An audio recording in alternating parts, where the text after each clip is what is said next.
Welcome in my YouTube channel Saraswat Yadav. Myself Saraswat Yadav. Today I teach you plants hormones. मतलब कि plant के पास hormones क्या होते हैं, वो क्या वर्क करते हैं, उसके बारे में हम इस वीडियो में समझेंगे। ये हमारा जो है प्लांट बायो साइंस में प्लांट बायोलॉजी का पार्ट है। तो चलिए शुरू करते हैं। पादप पादप मतलब होता है कि प्लांट पौधे, ठीक है। इसे हम जो है हिंदी में पादप भी बोलते हैं। देन पौधों में पोषण पोषण किस प्रकार होता है, मतलब न्यूट्रिशन किस प्रकार होता है। स्वपोषी सेल्फ न्यूट्रिशनल होते हैं। ऊर्जा हेतु आवश्यक कार्बनिक पदार्थों का स्वतः निर्माण वो कर लेते हैं, तो उन्हें हम स्वपोषी बोलते हैं। और पोषक तत्वों के बारे में समझेंगे। ऐसे खनिज तत्व जिनसे भोजन निर्माण हेतु आवश्यक अकार्बनिक तत्व प्राप्त होते हैं, ठीक है। तो इन्हें हम पोषक तत्व बोलते हैं। अब देख लेते हैं जाइलम क्या होता है। जाइलम जो है, इसका अन्य नाम होता है जल संवाहक ऊतक, ठीक है, वाटर कंडक्टिंग टिश्यू, ठीक है। जाइलम जो है और फ्लोएम, ये दोनों प्लांट में टिश्यूज़ होते हैं। जाइलम जो है जल संवाहक, मतलब कि वाटर और मिनरल जो हमारा जो है रूट्स जड़ों के थ्रू जो है वाटर और मिनरल को पार्ट ऑफ प्लांट में पहुंचाने का वर्क जो है जाइलम करता है। और फ्लोएम जो है, जो कि ये पौधे के हरे भाग में जो निर्मित होता है भोज्य पदार्थ, उसको जो है अन्य भाग में स्थानांतरण करने के लिए ये फ्लोएम प्रसिद्ध है या जाना जाता है, ठीक है। जाइलम का अन्य नाम होता है जल संवाहक ऊतक और कार्य होता है अवशोषित जल तथा खनिज लवणों को पौधों के विभिन्न भागों तक पहुंचाना। एंड फ्लोएम का अन्य नाम होता है बास्ट ऊतक, मतलब बास्ट टिश्यू। प्रमुख भाग होता है चालनी अवयव और सखी कोशाएं और फ्लोएम मृदुतक और फ्लोएम तंतु, ये उसके प्रमुख भाग हैं। और कार्य होता है पौधे के हरे भागों में निर्मित भोज्य पदार्थों का अन्य भागों में स्थानांतरण, मतलब कि लीफ में जब हमारा फूड बन जाता है तो वहाँ से जो है फ्लोएम जो है ये पूरे ऑल पार्ट्स ऑफ प्लांट में ये लेकर ट्रांसफ़र करते हैं, ठीक है। अब नेक्स्ट टॉपिक देख लेते हैं। पौधों हेतु आवश्यक पोषक तत्व, मतलब कि पौधों के लिए आवश्यक पोषक तत्व क्या क्या हैं। तो कार्य इसका होता है कि पौधों के जीवन चक्र के नियमित पूर्ण होने, विकार रहित रहने तथा समुचित विकास हेतु आवश्यक, मतलब पौधों के जीवन चक्र से नियमित, मतलब कि ये किस तरह बढ़ रहे हैं, ये विकार रहित इनको बनाने के लिए, मतलब कोई हानि तो नहीं हो रही है, इसके लिए इनके जो है आवश्यक पोषक तत्व होते हैं। अनिवार्य तत्व 17 होते हैं, मतलब कि 17 तत्व जो है उन्हें चाहिए ही होते हैं, ठीक है। अब देख लेते हैं दीर्घ मात्रा पोषक तत्व, मतलब मैक्रो न्यूट्रिएंट्स, इसकी संख्या 9 होती है और अधिक मात्रा में इनकी आवश्यकता होती है, ठीक है। दीर्घ मात्रा पोषक तत्व मतलब मैक्रो न्यूट्रिएंट्स जो है इनकी संख्या 9 होती है और इनकी दीर्घ मात्रा मतलब अधिक मात्रा में इनकी जो है आवश्यकता होती है। इसमें तत्व देख लेते हैं कि जो 9 तत्व हैं वो कौन हैं। कार्बन, हाइड्रोजन, ऑक्सीजन और nitrogen, phosphorus, potassium, sulphur, calcium, magnesium, ठीक है। CH2NPKSCAMG, ठीक है। अब यहाँ देख लेते हैं सूक्ष्म पोषक या लघु मात्रा पोषक तत्व, ठीक है। माइक्रो न्यूट्रिएंट एलिमेंट 8 होते हैं और आवश्यकता इनकी कम मात्रा में होती है, ठीक है। तत्व होते हैं इसमें बोरान बी, दलहनी फसलों में गांठ गठन हेतु ये आवश्यक होते हैं। क्लोरीन और लौह, मालिब्डेनम और जिंक, तांबा, मैग्नीज, निकेल, ये सब जो है कम मात्रा में पौधों के लिए मतलब आवश्यक होते हैं, ठीक है। अमरबेल कसकटा के बारे में पढ़ेंगे। पूर्ण स्तंभी परजीवी, टोटल स्टेम पैरासाइट, ये आवृत्त बीजी होते हैं, ठीक है। आवृत्त बीजी का मतलब होता है कि इनका जो बीज होता है वो ढका होता है, ठीक है। पूर्ण स्तंभ परजीवी मतलब टोटल स्टेम पैरासाइट प्लांट होते हैं।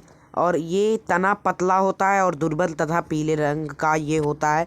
पोषक के चारों ओर लिपट कर परजीवी मूल हॉस्टोरियम द्वारा भोजन, खनिज, लवण तथा जल प्राप्त करना। ठीक है, ये जो पैरासाइटिक प्लांट होते हैं ये मतलब ऑटोट्रॉपिक मतलब कि जो अपने से भोजन बनाते हैं उन प्लांटों के ऊपर एकदम चिपक कर रहते हैं, जिससे इनको जो है खनिज तथा लवण आदि चीज़ें इनको न्यूट्रिएंट्स के रूप में मिल जाती हैं। ठीक है, अब देख लेते हैं पादप हार्मोन मतलब प्लांट्स हार्मोन्स।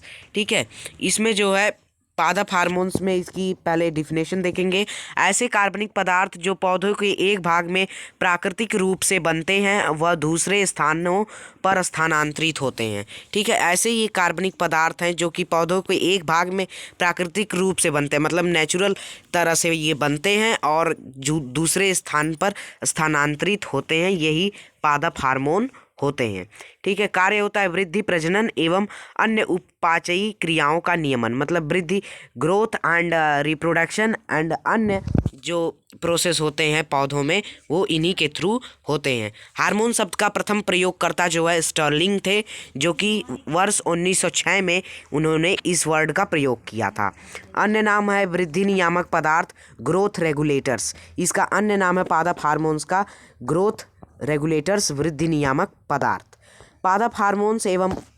पादप हार्मोन्स के प्रमुख वर्ग एवं उनके कार्य जो है वर्ग व उनके कार्यों के बारे में समझेंगे। वृद्धिवर्धक ग्रोथ प्रोमोटर्स, मतलब वृद्धि जो वृद्धि लाते हैं उन्हें हम ग्रोथ प्रोमोटर्स बोलते हैं। जैसे पौधा पहले छोटा रहता है फिर बड़ा बढ़ते बढ़ते बढ़ता ट्री में बदल जाता है। ठीक है, इसलिए ये जो है ग्रोथ प्रोमोटर्स 3 होते हैं, ऑक्सिन, जिबरेलिन और साइटोकाइनिन। ठीक है, ये जो है ग्रोथ प्रोमोटर्स होते हैं। वृद्धिरोधक मतलब ग्रोथ इनहिबिटर्स, जो वृद्धिरोधक जो वृद्धि को रोकते हैं, बढ़ने से उनको रोकते हैं। एब्सिसिक अम्ल और एथिलीन, ये जो है इनकी वृद्धि को रोकते हैं। ठीक है, अब देख लेते हैं अन्य इनका ऑक्सिन जो होता है अपतृण निवारण।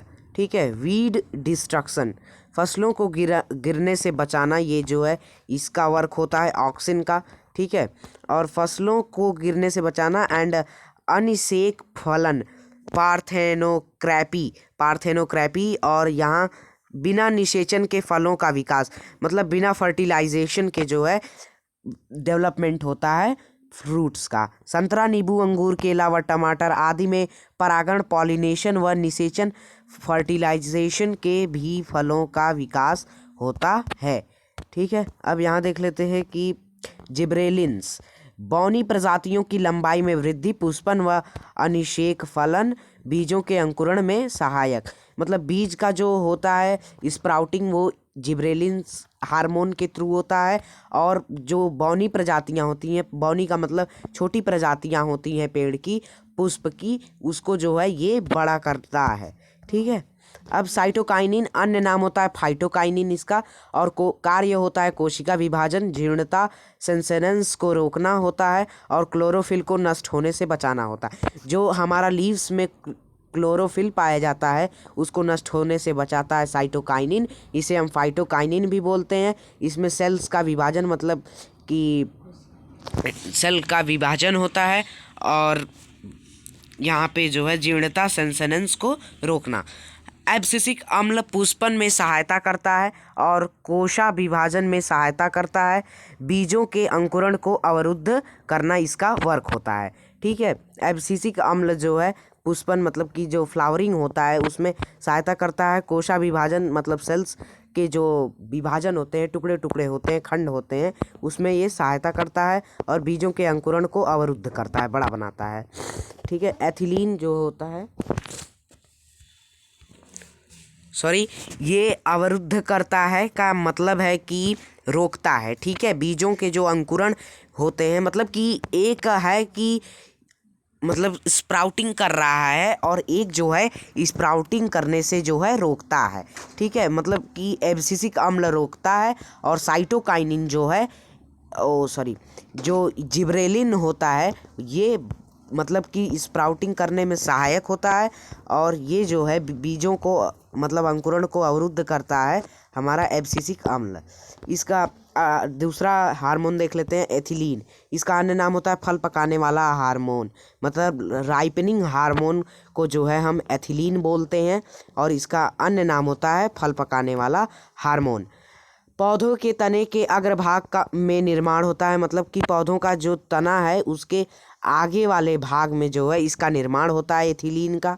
और इसका कार्य है फलों को पकाना, मतलब राइपनिंग ऑफ फ्रूट्स।